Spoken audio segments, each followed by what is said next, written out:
खामोशी कभी कभी सबसे ज्यादा शोर मचाती है और इसी खामोशी में इस बार शाहपसंद की कहानी एक नाजुक मोड़ पर आ खड़ी हुई है।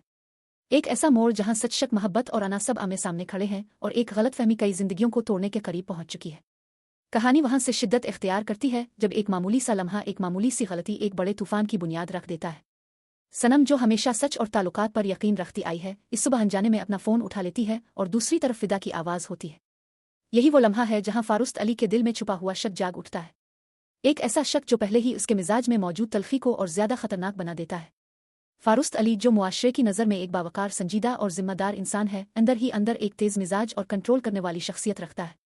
वो हर चीज़ पर अपनी गिरफ्त चाहता है, हत्ता के रिश्तों पर भी।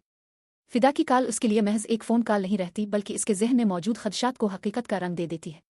वो फिदा पर इल्ज़ाम लगाता है कि वो हर वक्त इसकी बीवी के कमरे में क्यों मौजूद होता है, और ये सवाल सिर्फ सवाल नहीं बल्कि एक धमकी बन जाता है।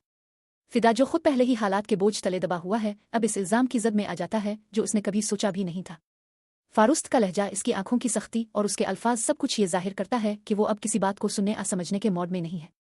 वो कहता है कि वो कुछ दिनों से फिदा के तेवर देख रहा है और अब वो अपनी हद से बाहर जा रहा है। ये जुमले दरअसल ताकत के इजहार की एक कोशिश है, जहां रिश्ता कम और इख्तियार ज्यादा बोलता है। इसी दौरान सनम की बेबसी नुमायां हो जाती है। वो जानती है कि वो बेकसूर है, लेकिन वो ये भी जानती है कि फारुस्त अली के सामने सच बोलना कितना मुश्किल हो चुका है। वो चाहती है कि मामलात खिलकर बातचीत से हल हों, मगर फारुस्त के गुस्से में बातचीत की कोई गुंजाइश बाकी नहीं रहती। दूसरी तरफ शाज़मीन, जो खुद जज्बाती उतार चढ़ाव से गुजर रही है, हालात को मजीद उलझा देती है। इसकी मौजूदगी, इसके जुमले और उसके फैसले इस कहानी में एक नया तनाव पैदा कर देते हैं।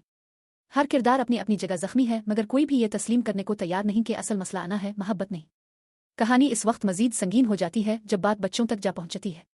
एक जुमला, बच्चे की जान लोगे क्या, सिर्फ एक सवाल नहीं बल्कि एक चीख है, एक इंतबाह है कि ये लड़ाई अब सिर्फ बड़ों के बीच नहीं रही।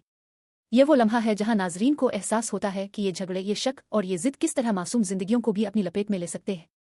सनम बार बार ये एहसास दिलाती है कि फारुस्त हर वक्त दूसरों के बारे में सोचता है, मगर शायद वो ये नहीं देख पा रहा कि इसका अपना रवैया किस हद तक तबाहकुन हो चुका है। वो कहती है कि वो पागल हो चुका है, मगर ये पागलपन गुस्से का नहीं बल्कि खौफ का है, खो देने के खौफ का। उधर घर के बड़े, खास तौर पर शाहिजिया आंटी, मामलात को संभालने की कोशिश करती नजर आती हैं, मगर उनकी नीयत पर भी सवाल उठने लगते हैं। रिश्तों की बातें, शादियां और ताल्लुकात, सब कुछ एक सियासी चाल की तरह इस्तेमाल हो रहा है, जहां हर कोई अपने फायदे की फिक्र में है।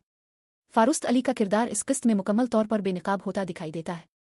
इसके अल्फाज बड़ा तो पछताएगा सिर्फ एक धमकी नहीं बल्कि इस जहनी कैफियत की अक्कासी करते हैं जहां इंसान खुद को खुदा समझने लगता है। वो ये भूल जाता है कि मोहब्बत जबरदस्ती नहीं करवाई जा सकती और रिश्ते खौफ से नहीं चलते। एपिसोड 36 का प्रोमो ये वाजे कर देता है कि अब मामला महज गलतफहमी का नहीं रहा, यह ताकत, कंट्रोल और अना की जंग बन चुका है। सवाल यह है कि क्या सनम इस घुटन ज़दा रिश्ते में अपनी आवाज़ दोबारा हासिल कर पाएगी? क्या फिदा इस इल्ज़ाम से खुद को बचा सकेगा जो इस पर लग चुका है? और सबसे बढ़कर, क्या फारुस्त अली कभी अपने अंदर झांक कर ये देख पाएगा कि असल दुश्मन कोई और नहीं बल्कि वो खुद है? यह किस्त एक फैसलाकुन मोड़ की तरफ इशारा करती है, जहां आ तो रिश्ते टूट जाएंगे, आ सच सबके सामने आ जाएगा। मगर एक बात तय है, शाहपसंद अब इस मकाम पर पहुंच चुका है जहां हर कदम, हर लफ्ज़ और हर खामोशी एक नया जख्म दे सकती है। और शायद यही इस कहानी का सबसे बड़ा सवाल है। क्या मोहब्बत सब्र से जीती जा सकती है, या गुस्सा सब कुछ जलाकर राख कर देता है?